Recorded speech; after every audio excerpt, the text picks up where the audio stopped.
月亮不忍心反駁，其實你未看穿。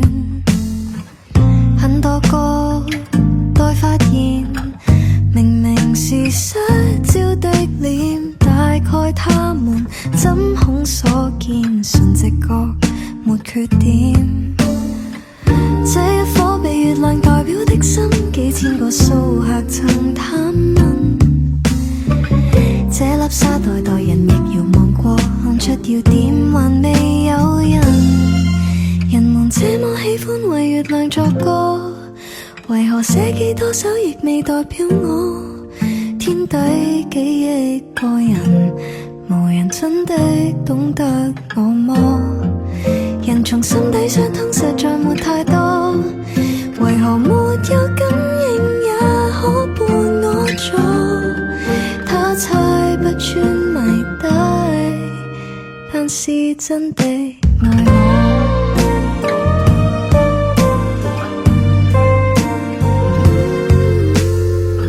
幾首詩，幾幅相，月亮最終不過是人心的投影，容易愛但看不清，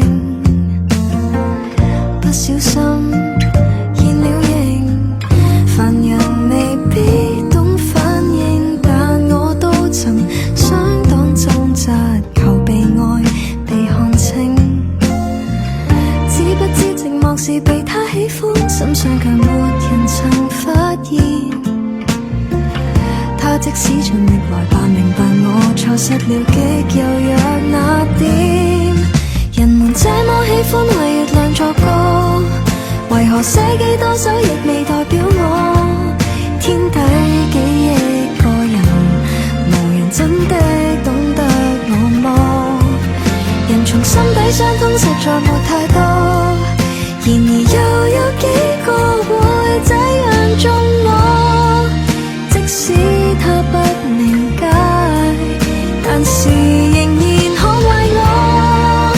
假使只得到錯的人，要是能陪我，也別太嚴苛。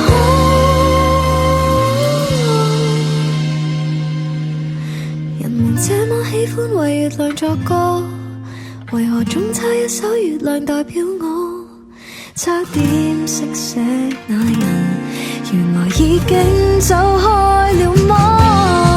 原來即使一起寂寞是正果，為求互相安慰錯，但未算錯。